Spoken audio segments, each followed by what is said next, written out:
నమస్కారం. A1 Telugu first news TV వార్తలకు స్వాగతం. ముందుగా వార్తల్లోని ముఖ్యాంశాలు. గాజువాక అభివృద్ధిపై పల్లాను ప్రశంసించిన నారా లోకేష్. మెజార్టీ రికార్డు దాటేశావంటూ పల్లాకు లోకేష్ శభాష్. గాజువాక అభివృద్ధి చూసి నేర్చుకోవాలన్న లోకేష్ సూచన. టీడీపీలో ఆరోగ్యకరమైన పోటీకి లోకేష్ వ్యాఖ్యలు నిదర్శనమని వ్యాఖ్య. 10 ఏళ్ల బీఆర్ఎస్ పాలనపై మెట్టు సాయికుమార్ ఫైర్. కల్వకుంట్ల రాజ్యాంగమే నడిచిందన్న తీవ్ర వ్యాఖ్యలు. ప్రజల ఆకాంక్షలను విస్మరించిన పాలనపై విమర్శ. జవాబుదారితనం లేని పాలనపై కాంగ్రెస్ నేతల ఆరోపణలు. ఫోన్ ట్యాపింగ్ కేసులో సిట్ ఎదుట సంతోష్ రావు. జూబ్లీహిల్స్ ఏసీపీ కార్యాలయంలో కీలక విచారణ. ట్యాపింగ్ కేసులో నిజాలు బయటపడతాయన్న ప్రభుత్వం. రాజకీయ కక్ష సాధింపేనంటూ ప్రతిపక్ష విమర్శలు. పవన్ కళ్యాణ్ రాజకీయ ప్రయాణంపై భూమిక చావ్లా ప్రశంసలు. నటుడు నుంచి ఉప ముఖ్యమంత్రి స్థాయికి ఎదుగుదలపై ప్రశంస. ప్రజాసేవలో పవన్ నిబద్ధత స్ఫూర్తిదాయకమన్న భూమిక వ్యాఖ్యలు సోషల్ మీడియాలో వైరల్. రాష్ట్రంలో రెడ్ బుక్ రాజ్యాంగం నడుస్తోందన్న వైసీపీ. గవర్నర్ చేత అబద్దాలు చెప్పించారన్న ఆరోపణ. ఫీజు రియంబర్స్మెంట్ బకాయిలపై తీవ్ర విమర్శ. ప్రభుత్వంపై రాజ్యాంగ ఉల్లంఘన ఆరోపణలు. మంత్రి నారా లోకేష్ తన రాజకీయ సహచరుడు పల్లా శ్రీనివాస్ పై సరదా వ్యాఖ్యలతో పాటు ప్రశంసలు కురిపించారు. 2024 ఎన్నికల్లో తానే అత్యధిక మెజార్టీ సాధిస్తానని అనుకున్నానని, కానీ ఆ రికార్డును పల్లా శ్రీనివాస్ దాటేశారని తెలిపారు. వెంటనే ఆయనకు ఫోన్ చేసి నీ మీద కోపంగా ఉన్నాను, కానీ అభినందనలు చెబుతున్నాను అని చెప్పినట్లు వెల్లడించారు. గాజువాక నియోజకవర్గాన్ని అభివృద్ధి చేస్తున్న తీరును చూసి నేర్చుకోవాలని మంగళగిరి ప్రజలకు కూడా సూచించినట్లు చెప్పారు. ఇది రాజకీయ ప్రత్యర్థిత్వం కంటే అభివృద్ధి పట్ల ఉన్న ఆరోగ్యకరమైన పోటీని చూపిస్తోందని రాజకీయ వర్గాలు వ్యాఖ్యానిస్తున్నాయి. గాజువాకలో మౌలిక వసతులు, రోడ్లు, ప్రజాసేవల మెరుగుదల ప్రజల్లో విశ్వాసాన్ని పెంచిందని లోకేష్ పేర్కొన్నారు. ఈ వ్యాఖ్యలు టీడీపీలో అంతర్గత సమన్వయానికి ఉదాహరణగా నిలిచాయి. వేదికమైన పల్లా శ్రీనివాస్ గారు అన్ని రిపోర్ట్లు ఈరోజు గాజువాక నంబర్ 1 స్థానంలో ఉంది. మొన్న కూడా మా మంగళగిరి వాళ్ళు చెప్తున్నా, గాజువాకని మనం చూసి నేర్చుకోవాలి. చూడండి రాబోయ్ ఎంత పర్ఫెక్ట్గా చేస్తున్నాడు పల్లా గారు అని. అందుకే హైయెస్ట్ మెజారిటీ మన వచ్చింది. నాకు పల్లా గారు ఎప్పుడు చూసినా కొంచెం కోపం కూడా వస్తుందండి. ఎందుకో కూడా నేను చెప్పాలి. 2024లో ఎన్నికల ఫలితాలు వస్తున్నాయి. సో నేను అనుకున్నా 50,000 వస్తుంది అనేది ఒక అంచనా. నాకు వస్తే చాలా రూపాయలు అనుకున్నా, పెరుగుతూ వెళ్ళింది. కంగారు పడ్డా, ఏమో ఇది ఎక్కడి వరకు వెళ్తుందా. ఒక దశలో నంబర్ 1 వస్తుందన్న ఫీలింగ్ వచ్చింది. బాగా ఎస్ నంబర్ 1 వస్తుందిరా అనుకుని చివరికి. అప్పుడు మా పిఏ వచ్చి, సార్ అంత సీన్ లేదు, పల్లా గారికి నంబర్ 1 వచ్చింది రాబోయ్ అన్నాడు. నేను ఫోన్ చేసి, అన్న మీ పైన కోపం, నాకు కంగ్రాచులేషన్స్ చెప్పాలి కదా, కంగ్రాచులేషన్స్ చెప్తున్నా లేరా అన్నాడు. ఆనందం. దాని తర్వాత వెళ్ళి మనకి ఇది ఇస్తారు, గెలిచిన తర్వాత సర్టిఫికేట్ ఇస్తారు. సర్టిఫికేట్ తీసినాక వచ్చి మీడియా ముందరికి వెళ్ళే ముందర మా పిఆర్ వచ్చి 2వ స్థానం కూడా పోయింది బాస్ అన్నాడు. వామో ఇదేంట్రా పోయి అంటే, భీమిలి మిమ్మల్ని కొట్టింది, ఇప్పుడు మీరు 3వ స్థానం, ప్రెస్ చెప్పేటప్పుడు 3వ స్థానంలో ఉన్నాడు. 2వ వ్యక్తి నిరంతరం నేను తిట్టుకునేది గంటా శ్రీనివాస్ గారు. మనం నేర్చుకోవాలి. ఎక్సైజ్ కానిస్టేబుల్ హత్య ఘటనపై తెలంగాణ జాగృతి అధ్యక్షురాలు కల్వకుంట్ల కవిత తీవ్ర ఆగ్రహం వ్యక్తం చేశారు. ఒక పోలీస్ కానిస్టేబుల్ ను హత్య చేసే స్థాయికి గంజాయి మాఫియా తెగించుకుందంటే ప్రభుత్వంపై వారికి ఎలాంటి భయం లేదని స్పష్టమవుతుందన్నారు. డ్రగ్స్, గంజాయి రహిత రాష్ట్రంగా మారుస్తామని ప్రభుత్వం ఇచ్చిన హామీలు అమలు కావడం లేదని విమర్శించారు. గ్రామీణ ప్రాంతాల్లో కూడా గంజాయి, డ్రగ్స్ సులభంగా లభిస్తున్న పరిస్థితి ప్రమాదకరమని హెచ్చరించారు. ఇకనైనా ప్రభుత్వం మత్తు విడిచి డ్రగ్స్ మాఫియాపై కఠిన చర్యలు తీసుకోవాలని డిమాండ్ చేశారు. పోలీసుల ప్రాణాలకు విలువ లేకుండా పోతే సామాన్య ప్రజల భద్రత ఏమవుతుందన్న ప్రశ్నను ఆమె లేవనెత్తారు. ఈ ఘటన రాష్ట్రంలో డ్రగ్స్ నియంత్రణపై మరోసారి చర్చకు దారితీసింది. ఉన్నప్పుడు వారికి కూడా వెపన్స్ ట్రైనింగ్ ఉంటుంది, గన్స్ ఉంటాయి. కొద్దిగా ఎక్సైజ్ వాళ్ళ దగ్గర ఆయుధాలు ఉంటే ఈ డ్రగ్స్ మాఫియా అయినా గంజాయి మాఫియా అయినా వీళ్ళు భయపడేటటువంటి ఆస్కారం ఉంటుంది. నేను డిమాండ్ చేస్తూ ఉన్నాను తెలంగాణ జాగృతి పక్షాన, ఎక్సైజ్ వారికి అట్లానే ఫారెస్ట్ వారికి వెపన్స్ మళ్ళీ ఇవ్వాలి. వారికి ట్రైనింగ్లోనే వారికి శిక్షణ ఇస్తారు, కానీ వారి దగ్గర వెపన్స్ లేకపోవడంతో ఈ స్మగ్లర్లకు, డ్రగ్స్ పెడ్లర్లకు అరాచకాలు ఎక్కువైనాయి. కాబట్టి వెపన్స్ ఇవ్వాలని చెప్పి నేను డిమాండ్ చేస్తున్నాను. మరి తెలంగాణ జాగృతి నాయకులకు, కార్యకర్తలకు మేము పిలుపునిస్తూ ఉన్నాం. ఎక్కడికక్కడ గ్రామాలలో, జిల్లాలలో కూడా డ్రగ్స్ మహమ్మారి పెరిగిపోతూ ఉంది. కాబట్టి మీరు చాలా షార్ప్గా ఉండండి. మరి పోలీసు వాళ్ళకి ఎక్కడికక్కడ సమాచారం అందించండి. దయచేసి యువతలో మంచి దృక్పథాన్ని పెంపొందించే ప్రయత్నం మనం చేద్దామని సందర్భంగా తెలియజేస్తా ఉన్నాను. Thank you. జై తెలంగాణ. కండిషన్ క్రిటికల్గా ఉంది. కుటుంబ సభ్యులనైతే నిజామాబాద్ మేము మళ్ళీ ఒకసారి కూడా వారిని ఆదుకుంటాం, జాగృతి తరఫున అండగా నిలబడతామని చెప్పాం. ప్రభుత్వము డిపార్ట్మెంట్ వైద్యం అందిస్తూ ఉన్నారు. కానీ అసలు ఒక గంజాయి స్మగ్లింగ్ చేసే ముఠాకి మేము ఎక్సైజ్ కానిస్టేబుల్ ఢీ కొట్టొచ్చు అనే ధైర్యం వచ్చింది అంటేనే యాటిట్యూడ్ చాలా మారిపోయినట్టు అర్థం, విచ్చలవిడితనం పెరిగిపోయిందని అర్థం. దాన్ని ఖచ్చితంగా తగ్గించాలి, లేకపోతే సమాజంలో అందరికీ కూడా నష్టం జరిగే పరిస్థితి. 10 ఏళ్ల బీఆర్ఎస్ పాలనలో ప్రజల ఆకాంక్షలకు ప్రాధాన్యం ఇవ్వలేదని ఫిషరీస్ కార్పొరేషన్ ప్రతినిధి మెట్టి సాయి కుమార్ విమర్శించారు. ప్రజాస్వామ్య విలువలను పక్కన పెట్టి రాజ్యాంగ స్ఫూర్తికి విరుద్ధంగా పాలన సాగిందని ఆరోపించారు. ప్రజలపై సొంత నిర్ణయాలను రుద్ది కల్వకుంట్ల రాజ్యాంగం మాత్రమే అమలు చేశారని వ్యాఖ్యానించారు. పారదర్శకత లేని పాలన వల్ల తెలంగాణ భవిష్యత్తు ప్రశ్నార్థకంగా మారిందన్నారు. అలాంటి పాలన చేసిన వారు ఇప్పుడు నీతులు చెప్పడం హాస్యాస్పదమని ఎద్దేవా చేశారు. ప్రజలకు జవాబుదారీతనం లేకుండా పాలన సాగిందని, సంక్షేమ పథకాల్లో కూడా లోపాలు చోటు చేసుకున్నాయని చెప్పారు. ఈ వ్యాఖ్యలు బీఆర్ఎస్ పాలనపై కాంగ్రెస్ నుంచి వస్తున్న విమర్శలకు మరింత బలం చేకూర్చాయి. 10 సంవత్సరాలు తెలంగాణ రాష్ట్రంలో కల్వకుంట్ల రాజ్యాంగాన్ని తీసుకొచ్చి అమలు పరిచింది మీరు కాదా? కల్వకుంట్ల కుటుంబం 2014 నుంచి 2020 వరకు తెలంగాణ రాష్ట్రంలో వాళ్ళ రాజ్యాంగాన్ని రచించి వాళ్ళ రాజ్యాంగాన్ని అమలు పరిచిన దినాలు మర్చిపోతే ఎట్లా? కల్వకుంట్ల తారక రామారావు గారు మర్చిపోతే ఎట్లా? ఇంకా రాజ్యాంగాన్ని పట్టుకున్నారు. రాజ్యాంగాన్ని, రాజ్యాంగ విలువలని, రాజ్యాంగబద్ధమైన నైతిక విలువలని ఎప్పుడైనా మీరు అమలు పరిచారా? ఎప్పుడైనా మీరు ఆలోచించారా? తగుదునమ్మా అంటూ రాజ్యాంగాన్ని కాపాడాలి అని చెప్పి నిన్న బీఆర్ఎస్ పార్టీ భవన్లో నాటకాలు ఆడుతూ ఉన్నారు. ఆడండి. రాజ్యాంగాన్ని, రాజ్యాంగ విలువలని మంట కల్పిందే తెలంగాణ రాష్ట్రంలో బీఆర్ఎస్ పార్టీ అని మర్చిపోతే ఎట్లా? దుర్మార్గమైన రాజకీయం చేసినప్పుడు బీఆర్ఎస్ పార్టీ 10 ఏళ్ళు దుర్మార్గమైన రాజకీయం చేసినారు. మేము వారి అరాచకంలో ఇసుమంతైనా చేస్తున్నామా? మీరు కూడా చూడొచ్చు. ఇసుమంతైనా గత 10 సంవత్సరాల్లో బీఆర్ఎస్ పార్టీ చేసిన అరాచకాలు అన్ని కాదు. ఇందిరా చౌక్ చేశారు, ధర్నా చౌక్ దగ్గర, అది బీఆర్ఎస్ పార్టీకి చేసింది కదా. రైతు కూల సంకల్ వేసినారు, అది బీఆర్ఎస్ పార్టీ హయాంలో కదా. రాజకీయ విలువలు, రాజ్యాంగబద్ధ. ఫోన్ ట్యాపింగ్ కేసులో కీలక పరిణామంగా బీఆర్ఎస్ నేత మాజీ రాజ్యసభ సభ్యుడు సంతోష్ రావు సిట్ విచారణకు హాజరయ్యారు. జూబ్లీహిల్స్ ఏసీపీ కార్యాలయంలో ఆయన్ను అధికారులు ప్రశ్నించనున్నారు. ఈ కేసు రాష్ట్ర రాజకీయాల్లో తీవ్ర దుమారం రేపిన నేపథ్యంలో సంతోష్ రావు విచారణకు రావడం ప్రాధాన్యం సంతరించుకుంది. ఫోన్ ట్యాపింగ్ వ్యవహారంలో ఆయన పాత్రపై ఇప్పటికే పలువురు నేతలు ఆరోపణలు చేస్తున్నారు. విచారణలో సాంకేతిక అంశాలు, నిర్ణయ ప్రక్రియలపై ప్రశ్నలు సంధించనున్నట్లు సమాచారం. ఈ కేసు ద్వారా నిజాలు వెలుగులోకి వస్తాయని ప్రభుత్వం చెబుతుండగా ప్రతిపక్షం రాజకీయ కక్ష సాధింపుగా అభివర్ణిస్తోంది. సంతోష్ రావు విచారణ ఫలితాలు తెలంగాణ రాజకీయాల్లో కీలక మలుపు తిప్పే అవకాశం ఉంది.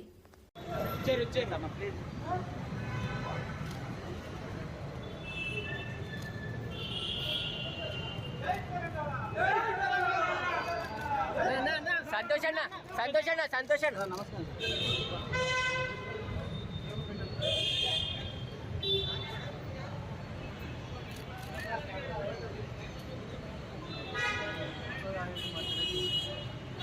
మాజీ ఎమ్మెల్యే కేతిరెడ్డి వెంకట్రామిరెడ్డి తనపై వచ్చిన ఆరోపణలకు రుజువులు చూపాలని సవాల్ విసిరారు.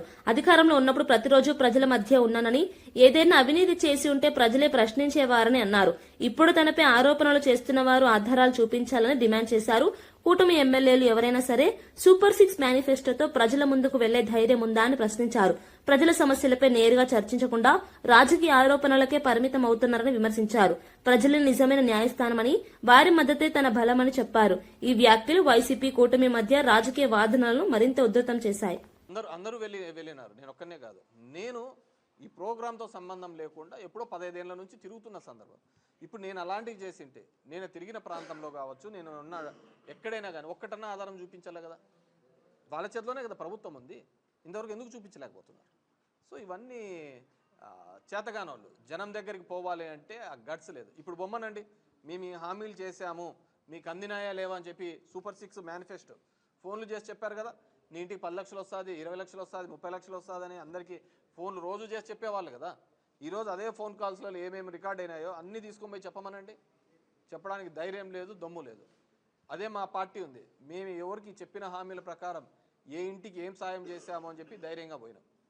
సో పబ్లిక్ దగ్గరికి ఎలక్టెడ్ రిప్రజెంటేటివ్ పోవాలి అంటే యూ షుడ్ హ్యావ్ గట్స్. ఈరోజు చెప్తున్న సత్యబోయే తిరగమని చెప్పండి. ఈరోజు చెప్తున్న తెలుగుదేశమో కూటమో వీళ్ళు ఏదో హడావిడి చెప్పి రామ మెరుపుతీగా అని చెప్పేసి అప్పుడప్పుడు వచ్చి పోవడమే తప్ప ఎప్పుడు పోయి జనం దగ్గర పోయి కలిసినారు? సో జనం దగ్గరికి వెళ్తే వాళ్ళకి సమస్యలు ఉన్నాయా లేవా అనేది తెలుస్తూ ఉంటుంది, కబ్జాలు చేసినారా లేదా అనేది కూడా తెలుస్తూ ఉంటుంది. వాళ్ళు కూడా తిరగండి, రోడ్డున తిరగమని చెప్పండి, నేను ఎక్కడ చేశానో చూపిమనండి, చేతనైతే వాళ్ళ మీద దాని మీద యాక్షన్ తీసుకోమనండి. విద్యాశాఖ మంత్రి కోమటిరెడ్డి వెంకటరెడ్డి చేసిన వ్యాఖ్యలు రాష్ట్ర వ్యాప్తంగా చర్చకు దారితీశాయి. తాను విద్యాశాఖ మంత్రి అయితే ప్రైవేట్ స్కూళ్లను మూసివేస్తానని వ్యాఖ్యానించడం రాజకీయంగా సంచలనంగా మారింది. నారాయణ, చైతన్య వంటి ప్రైవేట్ విద్యా సంస్థలు పేద కుటుంబాలను దోచుకుంటున్నాయని ఆయన ఆరోపించారు. విద్యను వ్యాపారంగా మార్చి తల్లిదండ్రులపై ఆర్థిక భావం మోపుతున్నారని విమర్శించారు. ప్రభుత్వ పాఠశాలలను బలోపేతం చేయాల్సిన అవసరం ఉందని, నాణ్యమైన విద్య అందరికీ అందాలంటే ప్రభుత్వ విద్యా వ్యవస్థను పటిష్టం చేయాలన్నారు. ఈ వ్యాఖ్యలు ప్రైవేట్ స్కూల్ యాజమాన్యాల్లో ఆందోళనకు కారణమయ్యాయి. మరోవైపు ప్రభుత్వ విద్యపై దృష్టి పెట్టాలనే చర్చను మళ్లీ తెరపైకి తెచ్చాయి. ఇప్పుడు అడ్మిషన్ల సీజన్ వచ్చిందంటే నాకు భయం అవుతుంది. పోయొచ్చిన సార్ నారాయణకు, ఈ బ్రాంచ్కు, చైతన్యకు ఎంతన్నా రానంటే 3 లక్షలు అన్నాడు. అది ఉండేదే 2. ఆయనకు తెలుసు ఇట్లా కోమటంటే మనసులో అనగానే 3 పోంటాడు. మనం ఫోన్ చేయగానే సార్ మంచిది సార్ 2కి ఇస్తా అంటాడు. అసలు 2 లక్షలు దాని ఫీజు, చెప్పుడు 3 చెప్తాడు. ఎంత దొంగలంటే వాళ్ళ గురించి ఎంత తక్కువ మార్చాలి అంత మంచిది. నాకు కోపం వస్తుంది. విద్యను అమ్ముకోండి, విద్య వ్యాపారం కాదు. విద్య అనేది నాన్ ప్రాఫిటబుల్. అది యాక్ట్ చట్టం ఉన్నది, 25% పేదోళ్ళకి సీట్లు ఇవ్వాలని. ఆ చట్టాలకు తూట్లు పొడిచి ఈ దొంగలు ఇవాళ కార్పొరేట్ పేదవాళ్ళని దోసుకుంటూ, టీచర్స్ కూడా ప్రైవేట్ స్కూళ్ళ కంటే ఇక్కడనే ఎక్కువ. నారాయణ కాలేజీలకు పోండి, గవర్నమెంట్ కాలేజీకి పోండి, అక్కడ డిగ్రీ చేసిన వాళ్ళు ఉంటారు. ఇక్కడ పిహెచ్డి చేసి గ్రూప్ సర్వీస్ ఏ ఉద్యోగం రాక లెక్చరర్ ఉద్యోగం చేసిన వాళ్ళు ఉంటారు. ఇక్కడ ఎందుకు పోతున్నా ఎవరికి అర్థమైతలేదు. పట్టిస్తే ఎంతో మంది, 100ల మంది విద్యార్థులు ఆత్మహత్య చేసుకుంటున్నారు. నాకే ఇట్లా ఛాన్స్ వస్తే తప్పకుండా నేను ఎప్పుడైనా ఎడ్యుకేషన్ మినిస్టర్ అయితే మాత్రం ఈ కార్పొరేట్ స్కూళ్ళన్నీ కూడా బంద్ చేసేది ఖాయం. గవర్నమెంట్ స్కూళ్ళలో చదువుకోవాలి. బీఆర్ఎస్ భవన్ లో జరిగిన పరిణామాలను food corporation chairman MA Faheem తీవ్రంగా విమర్శించారు. డ్రామారావు కంపెనీ చేసిన నాటకం రాజ్యాంగాన్ని, ముఖ్యమంత్రి, లోక్సభ ప్రతిపక్ష నేతలను అవమానించేలా ఉందని ఆయన ఆరోపించారు. ఇలాంటి అనైతిక చర్యలకు పాల్పడిన నేతలు నైతిక విలువలపై మాట్లాడటం విడ్డూరమని వ్యాఖ్యానించారు. గతంలో ఇతర పార్టీల నుంచి గెలిచిన నేతలను బీఆర్ఎస్ లో చేర్చుకున్నప్పుడు నైతికత ఎక్కడికి వెళ్లిందని ప్రశ్నించారు. ప్రజాస్వామ్యంలో బాధ్యతాయుతంగా వ్యవహరించాల్సిన రాజకీయ నేతలు ఇలా ప్రవర్తించడం సమాజానికి తప్పు సంకేతాలు ఇస్తుందని అన్నారు. ఈ వ్యాఖ్యలు రాజకీయ వర్గాల్లో తీవ్ర ప్రతిస్పందనకు దారితీశాయి. డ్రామారావు కంపెనీ ఏదైతే డ్రామా చేసిరో, రాజ్యాంగాన్ని, అదేవిధంగా లోక్సభ ఎంపీ ప్రతిపక్ష నేత రాహుల్ గాంధీ గారిని, ముఖ్యమంత్రి రేవంత్ రెడ్డి గారిని, దళిత స్పీకర్ అయిన గడ్డం ప్రసాద్ గారిని కించపరిచే విధంగా నిన్న ఏదైతే డ్రామా చేసిర్రో, వాళ్ళకొక సంగతి, ముఖ్యమైన విషయం ఏం తెలియజేస్తున్నాం టీఆర్ఎస్ల కంటే, మీరు ఎప్పుడు ప్రజల్లో ఉండి ప్రజల గురించి మంచి పనులు చేస్తుంటే తట్టుకోలేక అక్కాసు కక్కి మళ్ళీ ఈరోజు ప్రజాప్రభుత్వాన్ని బదలాం చేసే కార్యక్రమంలో మీరున్నారని స్పష్టంగా దీంతో తెలిసిపోయింది. ముఖ్యమంత్రి గారిని, మా ప్రతిపక్ష నేత మళ్ళీ రాజ్యాంగాన్ని ఎలా అగౌరవపరిచారో స్పష్టంగా ప్రజలందరూ నిన్న చూశారు. మీకు అసలు రాజ్యాంగం మీద గౌరవం ఉంటే రిపబ్లిక్ డే నాడు ఆ రాజ్యాంగం పుస్తకాన్ని పట్టుకొని ఒకడు తొరలాడుతున్నాడు, అటు ఉరుకుతున్నాడు, ఇటు ఉరుకుతున్నాడు అంటే మీకు రాజ్యాంగం మీద ఎంత గౌరవం ఉందో తెలిసిపోయింది. మీకు నిజంగా నైతిక విలువలు ఉంటే గతంలో టీఆర్ఎస్ పార్టీ 10 ఏళ్ల అధికారంలో ఉన్నప్పుడు. రాబోయే మున్సిపల్ ఎన్నికల నేపథ్యంలో ఎన్నికల కమిషనర్ రాణి కుముదిని కీలక పిలుపునిచ్చారు. ప్రతి ఒక్కరూ తప్పకుండా తమ ఓటు హక్కును వినియోగించుకోవాలని ఆమె విజ్ఞప్తి చేశారు. ప్రజాస్వామ్యంలో ఓటు అనేది అత్యంత కీలకమైన హక్కు అని, ప్రజలు నిర్లక్ష్యం చేయకుండా పోలింగ్ లో పాల్గొనాలని అన్నారు. పట్టణాభివృద్ధి, స్థానిక సమస్యల పరిష్కారానికి మున్సిపల్ ఎన్నికలు ఎంతో కీలకమని పేర్కొన్నారు. యువత, మహిళలు, ఉద్యోగులు అందరూ చురుకుగా ఓటింగ్ లో పాల్గొనాలని కోరారు. ఓటు వేయడం ద్వారా మాత్రమే ప్రజలు తమ అభిప్రాయాన్ని పాలకులకు తెలియజేయగలరని స్పష్టం చేశారు. ఈ పిలుపు ఓటర్లలో అవగాహన పెంచేలా ఉంది. ఈ సెకండ్ ఆర్డినరీ ఎలక్షన్స్ 116 మున్సిపాలిటీస్కి, అలాగే 7 మున్సిపల్ కార్పొరేషన్స్కి, టర్మ్ ముగిసిపోయినటువంటి వాటికి, అలాగే కొత్తగా ఫార్మేషన్ అయినటువంటి వాటికి ఈ ఎలక్షన్స్ అనౌన్స్ చేయబడుతూ ఉన్నాయి.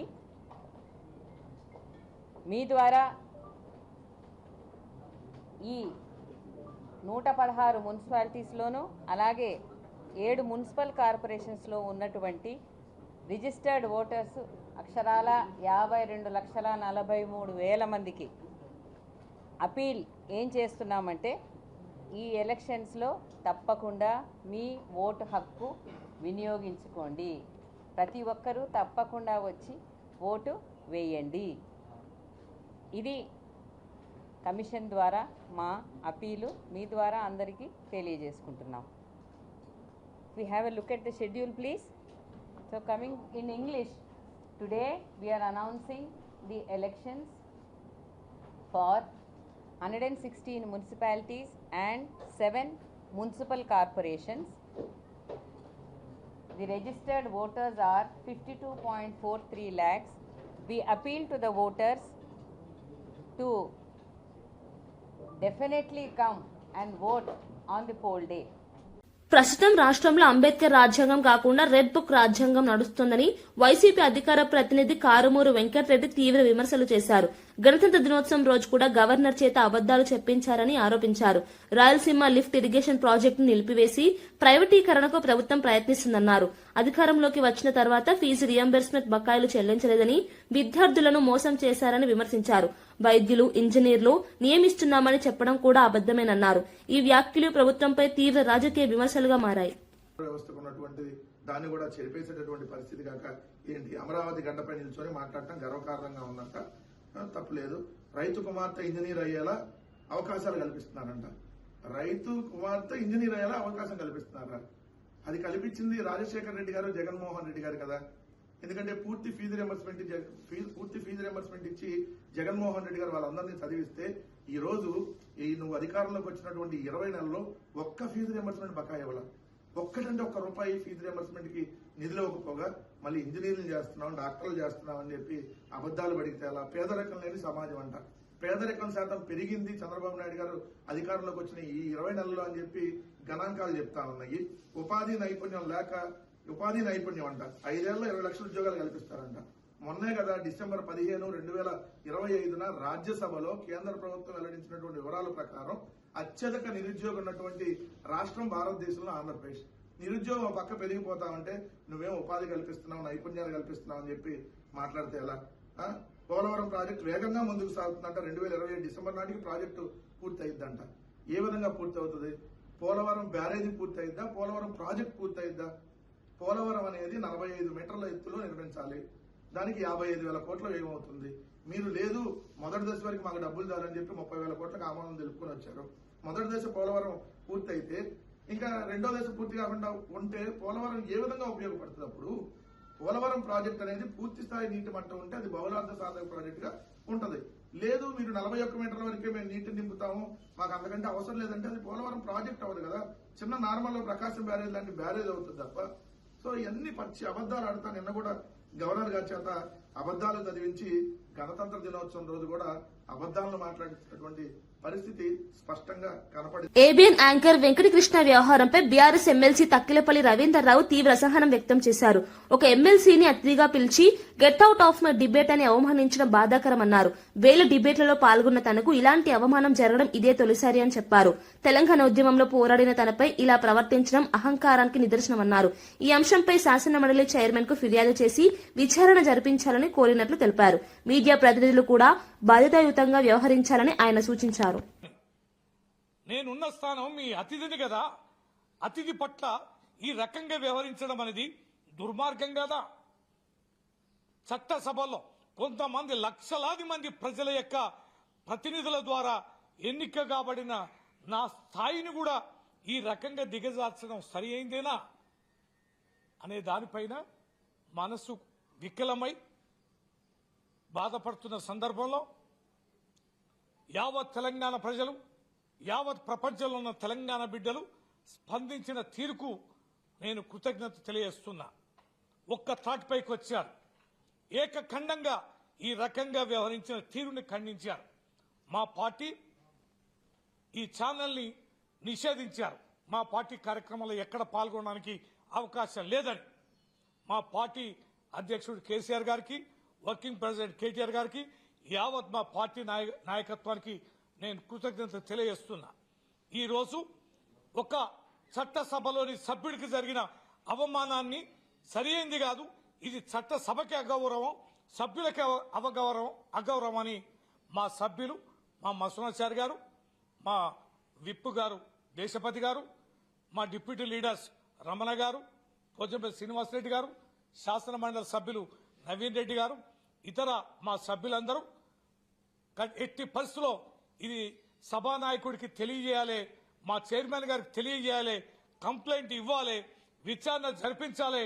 భవిష్యత్తులో ఈ రకంగా వ్యవహరించే అమర్యాదకరమైనటువంటి ఛానల్స్ పైన చట్టబద్దమైన చర్యలు చేపట్టారు. సంగారెడ్డి జిల్లా పటాన్చెరు నియోజకవర్గంలోని ఇస్నాపూర్ గ్రామానికి చెందిన శివానంద్ అనే 17 ఏళ్ల బాలుడు గుండె సంబంధిత వ్యాధితో బాధపడుతుండగా అతని తల్లిదండ్రులు తెలంగాణ జాగృతి అధ్యక్షురాలు కల్వకుంట్ల కవితను ఆశ్రయించారు.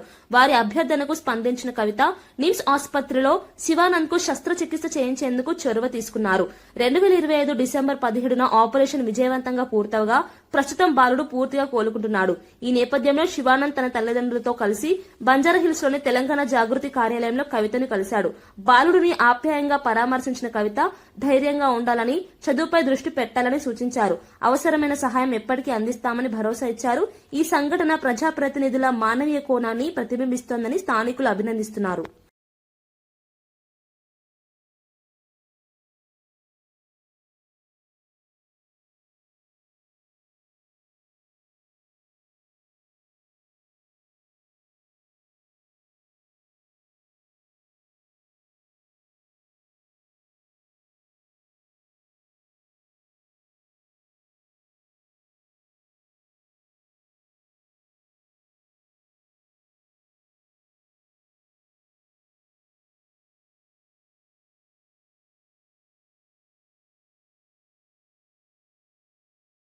ఏపీ ఉప ముఖ్యమంత్రి పవన్ కళ్యాణ్ రాజకీయ ప్రయాణంపై ప్రముఖ నటి భూమిక చావ్లా ప్రశంసలు కురిపించారు. ఖుషీ సినిమాలో పవన్ కళ్యాణ్ తో కలిసి నటించిన రోజులను గుర్తు చేసుకున్న భూమిక, ఒక నటుడిగా మొదలైన ఆయన ప్రయాణం ప్రజాసేవ వైపు మలుపు తిరిగి రాష్ట్ర ఉప ముఖ్యమంత్రి స్థాయికి చేరడం ప్రశంసనీయమని పేర్కొన్నారు. ప్రజల సమస్యలపై స్పందించే తత్వం, రాజకీయాల్లో ఆయన చూపుతున్న నిబద్దత ఎంతో మందికి స్ఫూర్తిగా నిలుస్తుందన్నారు. పవన్ కళ్యాణ్ కు భగవంతుడు ఆశీస్సులు ఎల్లప్పుడూ ఉండాలని ఆకాంక్షించారు. సినిమా రంగం నుంచి రాజకీయాల వరకు పవన్ కళ్యాణ్ సాధించిన ఎదుగుదలపై ఈ వ్యాఖ్యలు సోషల్ మీడియాలో వైరల్ అవుతున్నాయి. అభిమానులు, జనసేన శ్రేణులు భూమిక వ్యాఖ్యలను హర్షాతిరేకాలతో స్వాగతిస్తున్నారు. It is a very, very special journey for Pavan sir. Really special, from Khushi to being the deputy CM. What an amazing journey. And as a co-actor from Khushi, Madhu and Bhumika, both, I feel very proud of you, Pavan sir. Very, very proud of you. You make the whole crowd here so proud. God bless you. Thank you, ma'am. It's all... ప్రముఖ television anchor Suma Kanakala కుటుంబ సమేతంగా తిరుమల శ్రీవారిని దర్శించుకున్నారు. నైవేద్య విరామ సమయంలో ఆలయంలోకి వెళ్లి స్వామివారి దర్శనం చేసుకుని మొక్కులు చెల్లించుకున్నారు. భక్తి శ్రద్ధలతో దర్శనం చేసిన అనంతరం టీటీడీ అధికారులు సుమకు స్వాగతం పలికారు. వేద పండితులు వేదాశీర్వచనం అందించి తీర్థ ప్రసాదాలు ఇచ్చారు. సుమ కనకాల తరచుగా తిరుమల దర్శనానికి రావడం తెలిసిందే. ఈ దర్శనం సందర్భంగా ఆమె కుటుంబ సభ్యులు కూడా ఆధ్యాత్మిక అనుభూతిని పొందారు. ఈ విషయానికి సంబంధించిన ఫోటోలు, వీడియోలు సోషల్ మీడియాలో విస్తృతంగా పంచుకోబడుతున్నాయి. అభిమానులు సుమకు శుభాకాంక్షలు తెలియజేస్తూ ఆమె భక్తిని ప్రశంసిస్తున్నారు.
భారత్లో విమాన తయారీ రంగంలో కీలక ముందడుగు పడింది.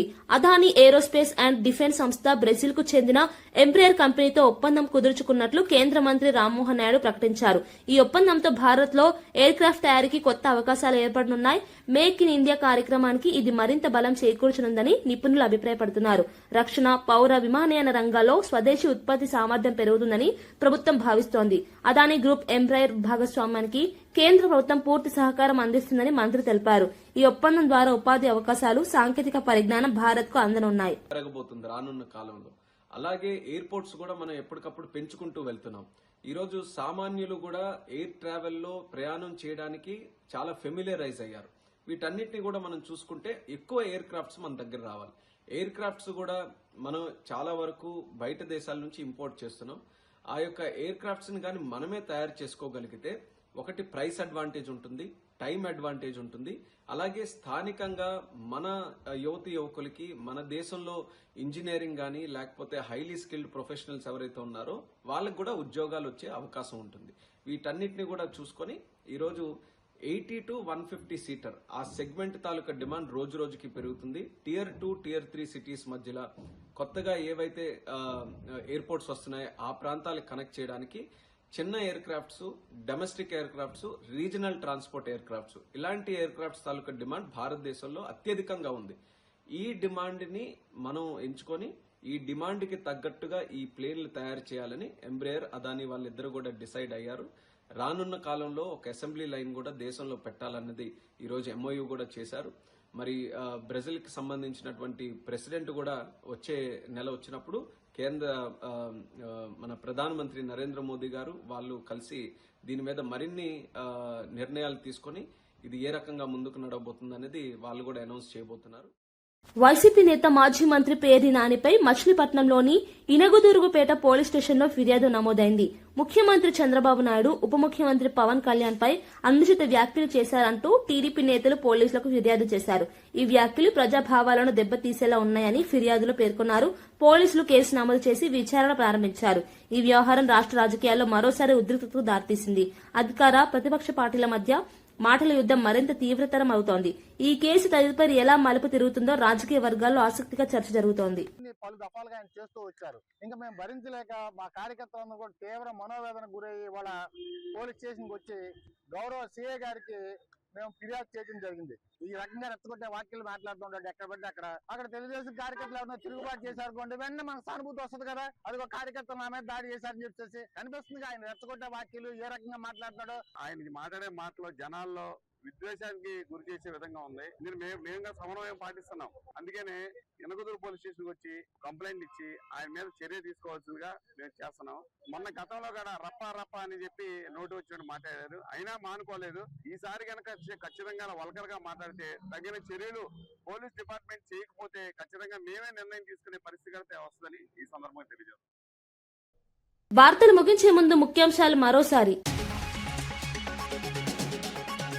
గాజువాక అభివృద్ధిపై పల్లాను ప్రశంసించిన నారా లోకేష్. మెజార్టీ రికార్డు దాటేశావంటూ పల్లాకు లోకేష్ శభాష్. గాజువాక అభివృద్ధి చూసి నేర్చుకోవాలన్న లోకేష్ సూచన. టీడీపీలో ఆరోగ్యకరమైన పోటీకి లోకేష్ వ్యాఖ్యలు నిదర్శనమని వ్యాఖ్య.